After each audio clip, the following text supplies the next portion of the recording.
지금은 합격하기가 정말 어려워졌고 이럴 때일수록 좀 더 전략적으로 공부하는 게 지금 필요한 시기가 다가왔습니다.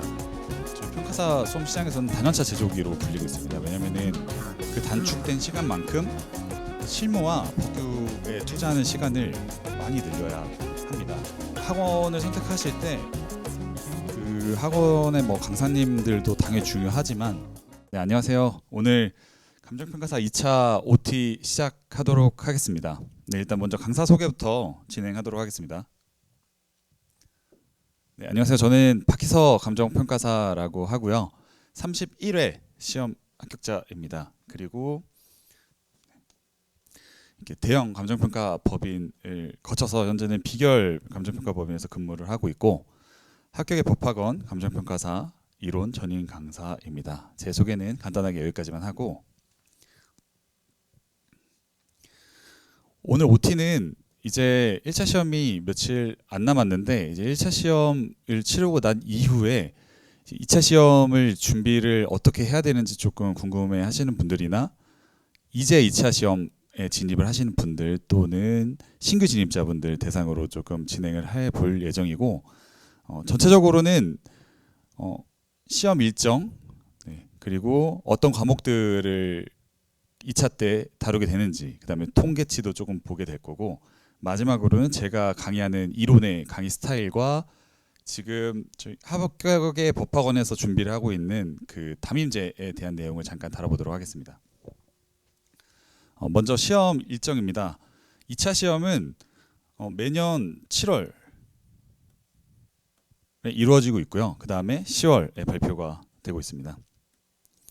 이제 얼마 안 남았죠. 7월에 시험입니다. 3달 정도 남았는데 아마 이 시험을 보시는 분들은 36회 동차를 노리시는 분들이거나 2년차를 노리시는 분들일 거고 그리고 지금 진입하시는 분들은 37회 동차를 노리시거나 아니면 38회 2년차를 노리시면 됩니다.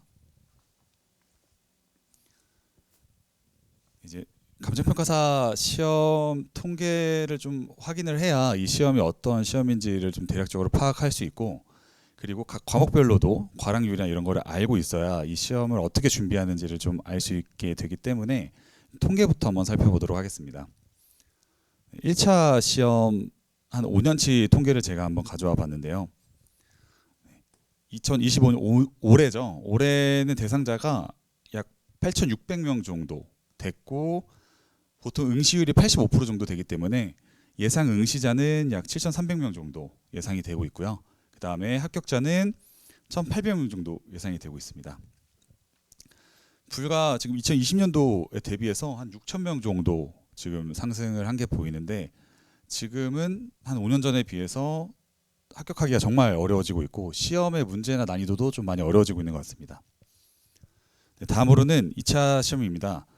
2차 시험 같은 경우에는 1차 시험 전년도 합격자에서 2차 시험 합격자를 빼고 그다음에 2025년도 합격자를 더한 수준 정도가 아마 대상자가 될 텐데 약 3,000명 정도 예상이 되고 있고요.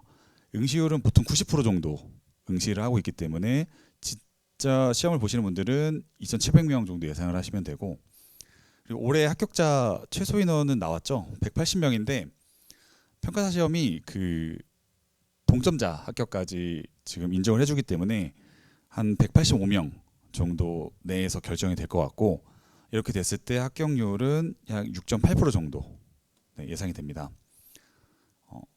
한 5, 6년 정도 전에 비해서 거의 반 정도로 합격률이 떨어졌기 때문에 지금은 합격하기가 정말 어려워졌고 이럴 때일수록 좀 더 전략적으로 공부하는 게 지금 필요한 시기가 다가왔습니다. 다음은 그 2차 시험 도대체 과목이 어떻게 되고 뭐 어떻게 준비를 해야 되냐에 대해서 좀 나눠볼 텐데 2차 시험은 총 3과목으로 이루어져 있습니다. 실무, 이론, 법규로 이루어져 있고 그 3과목 평균 점수를 기준으로 고득점자부터 순위를 끊습니다. 180명을. 그리고 이제 이 통계를 보면 뭘 알 수 있냐면 내가 앞으로 이 시험을 준비하는데 어떤 과목을 좀 전략적으로 준비할지를 통계를 통해 좀 알 수가 있는데요. 먼저 좀 유의 깊게 좀 봐야 되는 부분을 제가 빨간색으로 표시를 해놨습니다. 네. 실무부터 보면은 최근 5년 정도 중에 3회 정도는 과락률이 75% 이상이 나왔는데 이 과락률이 뭐냐면 이 실무 이론 법규 세 과목 다 40점 이상이 맞아야 일단 과락을 넘습니다. 근데 40점 이상 넘은 사람이 한 25% 정도밖에 안 된다는 얘기인데 이 실무라는 과목이 그 저희 평가사 수험 시장에서는 단연차 제조기로 불리고 있습니다. 왜냐면은 과락률도 높고 난이도도 너무 높기 때문에 이 실무에서 보통 과락을 많이 맞아서 단연차로 넘어가시는 분들이 정말 많은데 이 실무를 초창기 때 잘 잡아놓지 못하면 정말 오래 공부해야 되는 과목입니다. 그래가지고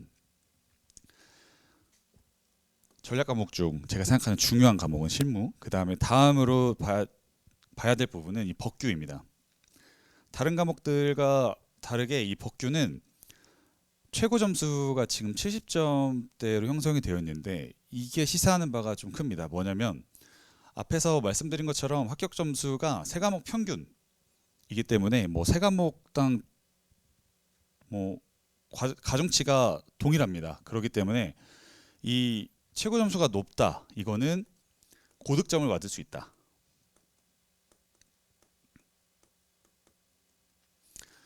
그러면 평균 점수를 많이 견인을 할 수 있겠죠. 그래서 제가 생각하는 두 번째 전략 과목은 고득점이 가능한 법규입니다. 그래서 이 시험을 좀 빠르게 합격하고 싶으신 분들은 탄탄한 실무 실력을 갖추고 그 다음에 법규를 고득점 하는 방법이 제가 봤을 때는 가장 최선의 방법으로 생각을 하고 있습니다.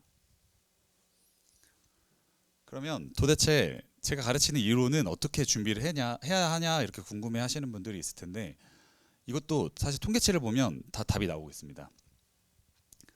일단 이론 시험 같은 경우에는 이 통계에서 보듯이 최고 점수가 50점대 후반 정도밖에 안 돼서 법규에 비해서 10점 이상 낮은 걸 볼 수 있는데 그거에 반해 평균 점수는 거의 동일합니다. 이게 무슨 말이냐? 같은 시간을 투입하더라도 법규가 효율이 더 높은 과목이라는 말입니다. 왜냐하면 아까도 말씀드렸다시피 이 평균 점수가 중요한 시험이기 때문에 따라서 이론은 사실은 효율적으로 공부를 해서 공부 시간을 최대한 적게 가져가고 그 단축된 시간만큼 실무와 법규에 투자하는 시간을 많이 늘려야 합니다. 그래서 저는 앞으로 제 수험 방향도 좀 효율적인 공부를 하자. 그리고 효율적으로 공부를 가르치도록 지금 노력을 하고 있습니다. 네. 짧게 이렇게 마치고 이제 조금 오늘의 메인인 부분인데 일단 제가 앞으로 이론 수업을 어떻게 할지 그리고 지금 학교의 법학원에서 준비하고 있는 담임제 시스템에 대해서 약간 간단하게 한번 설명을 드리도록 하겠습니다.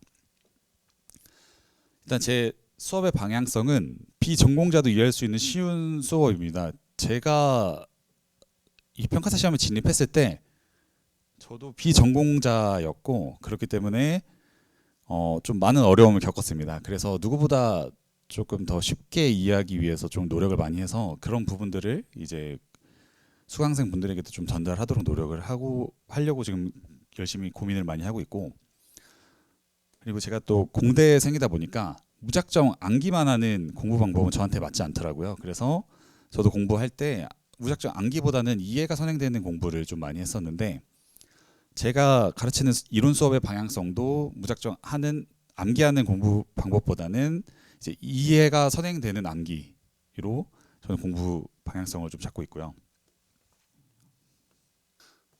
이 이론은 크게 제가 생각하기로는 이해형과 암기형으로 나눠져 있습니다. 뭐 이해형은 당연히 나는 이해가 선행되지 않으면 암기를 잘 하지 못하는 사람이다 하시는 분들은 보통 이해형이시고 난 복잡한 거 싫다 그냥 강사 너가 주는 거 다 암기해서 시험 보겠다 하시는 분들 암기형인데 이렇게 수험생도 갈리고 있고 강사님들의 스타일도 갈리고 있기 때문에 본인이 어떤 스타일인지를 먼저 좀 파악을 하시고 강사를 선택하시면 됩니다.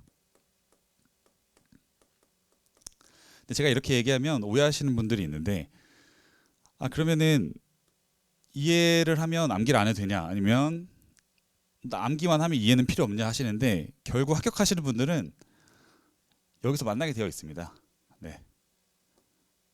이해를 열심히 하시고 암기도 해야 합격할 수 있는 거고, 암기를 또 하시다 보면 또 이해는 자연스럽게 되시는 분들이 있고, 그래서 사실은 선후의 관계지 뭐가 더 우위에 있다 이런 건 아니기 때문에 본인의 좀 공부 방법 스타일을 좀 빨리 파악하시는 게 좋고, 제일 안 좋은 거는 본인이 이해형인데 암기형 강사님을 선택하셔가지고 공부를 하다가 이거 이론 나랑 안 맞는 것 같다, 어렵다 하시는 분들이 보통 나중에 다시 일로 강사 선택을 해서 내가 공부를 잘못했구나 하시는 분들이 있거든요.